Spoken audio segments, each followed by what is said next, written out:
Good day, my loves. Good day, good day, good day. I hope you are well. I hope everything is going. I can't say according to plan because God laughs at us when we make plans. So I will say I hope everything is going according to your best interest. Okay. And so today is episode second, and I've been like, my face is breaking out, so please don't mind me. I've been drinking a lot of water too, and been doing like some facial stuff. So I think all these and all these impurities is coming out. So still cute though. Anywho. Okay. So this is a good one. This is a good journal entry. This was May 27th, 2001. And so I was 26 years old. So I had met the devil, I'll say, but I was in love with someone else, remember? And so I wrote, today I went to the Hillside Church and listened to Dr. Maya Angelou, rest in paradise, speak. Coretta Scott King was a guest. The president of Spelman and the president of Coca-Cola Foundation, all powerful Black women. I sat in awe of my ancestors speaking before me. Women who grew up in segregation stood next to Dr. King and persevered to become the women they are today. As I listened to Maya speak, Dr. Maya, let me be respectful, Dr. Maya Angelou, speak, I became overwhelmed with a sense of pride. I felt a sense of who I am and from whence I came. I left that church feeling more powerful than when I walked through the door. I felt stronger, blacker, more woman than ever before. I felt powerful and beautiful. I felt as if I could conquer the world. Today, I set out to do exactly that. I am renewed. Hmm. So even in the midst of me trying to find myself, I knew my ancestors were with me. Even before I was on this path of enlightenment and awakeness and awareness, because that's basically what being awakened is. It's becoming aware of not only who you are and what is around you, but the things that we can't see, the things that we can't touch. Okay. So this is just a quick message. I didn't want anything, big or anything like that. I just wanted to share with you guys my journey. And as I go through my journals, especially the ones in the past 3 years, I haven't gotten to there yet. I will share them with you so you can see what black magic looks like and how I overcame it. I've never stopped believing in God. I always spoke on ancestrals, but I wasn't aware that they were still here with me in the physical until I went, oh, quick story. So I guess a part of my journey, this is a part of my journey, but I had been on it for about a year or so, and I had gone to Costa Rica. And I am very clairaudient, very, very much so. I used to think I was going crazy, but I now know that it's just one of my spiritual gifts. I literally have all the clairs. I have all of them, and they are very powerful. I smelled this morning, I smelled I smelled a cigar. And I kept looking around to see if there was someone outside smoking, and there wasn't. The last time I smelled a cigar, I smelled my grandfather in the car with me. I smelled him. And it smelled just because my granddad smoked a pipe. He smoked a pipe. And it smelled so good, y'all. But I'll say when my clairaudience kicked in like full force, I was in Costa Rica, and I had gone to a healness and wellness retreat, a yoga retreat, and the lady there was an herbalist. Shout out to her. And we talked for a minute, and she did this thing with the magnet, had me repeat a mantra, and a few other things which I won't go into detail about because they're private. But she said to me, "Let me know if anything happens. Let me know if anything happens. Anything happened to you, anything." And that's all she said. She didn't say anything else. So fast forward to 3 days later, I come back. I'm already home, and I'm not one of those ones that unpack quick and fast. So it's 3 days, and I'm unpacking, and I pick up my phone. This is when I still had my Facebook, and I go on Facebook, and the first thing that pops up is my mom saying happy birthday to my dad. He passed away when I was 5. Um, and so in my head, I'm unpacking my clothes, and in my head, I'm talking to my dad, which I've always done. I've always talked to the people in the hereafter, like a conversation. Um, Sometimes crying, like I miss them. But, in this instant, I wasn't crying. I was feeling really good, feeling really great. And I'm talking to my dad as I'm pulling the stuff out. And I'm like, I would never know it's your birthday if mommy never says anything. Right. And so at this time, um, like for about a month or so, I had been getting this nudge, getting this feeling to seek out my spiritual guides, my spirit guides, like to try and get to know them, to try and get to build a relationship with them, right? And so I am I'm talking to my dad, and that thought came into my head. And so I'm talking to my dad after I said, I wouldn't know it's your birthday if mommy don't say anything.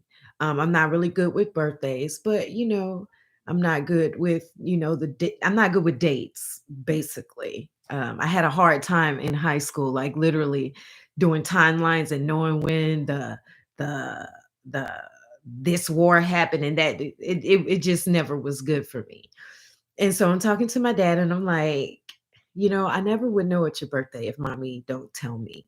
And so then that thought led to um happy birthday, blah blah blah. And then it led to, I wonder if you're one of my spiritual guides. And then, like, instantly, y'all, I heard his voice in my head.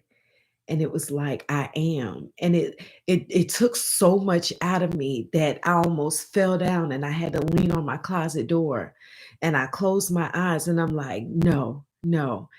And it was like, yes, yes. And then all of a sudden I heard a cacophony, just a serenade, just a chorus of voices that were in the hereafter.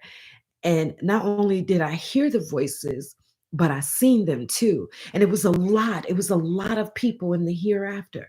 But mainly I saw my grandparents. I saw my godmother. I seen my little cousin Thomasina. And there was like those faces were in the forefront, but there were like a lot of other people behind them, and they were just all talking to me. They were all like, yes, yes, yes, it is, it's true. And I keep hearing my godmother's voice say, yes, Dan, it's true. And it was like, and so I'm crying, like, y'all, I am crying like tears, like just boo-hooing, because I keep hearing my dad in my head, and I keep hearing everybody confirm. And if I get emotional, that's okay.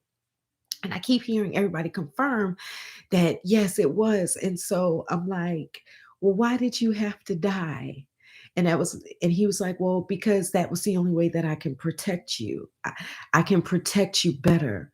And so, and I know I wrote about this in one of my journals. So one day when I pick up that particular journal, I'll read you guys the story of how it actually all transpired. Because right now I'm just going off memory, and I know I'm missing some key components. And so I had my eyes closed because I didn't want to open them. And I'm holding on to the door, and I'm talking, and they're talking back. And he's telling me that he's been my spiritual guide since he died, and that he sacrificed himself to help me. And I didn't quite get it. And I'm like, well, why? Why did it have to happen that way? And what I know now, what I have gleaned from watching tarot and from doing my own research is that the spirit is stronger than we are physically here on earth, right? He's more powerful there. But my mom told me that my dad knew that he would die before he was 30, and he died at 28, 10, numerology, right?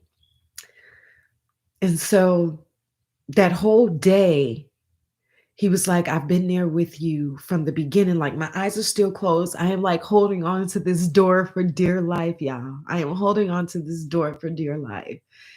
And he's telling me that he's been there throughout everything. Everything I went through, my dad was there. And so I'm like, I start going through, I had this notion to pull out all my pictures. And I'm pulling out my pictures, and in each picture, I see him. There's always a space where his spirit was at.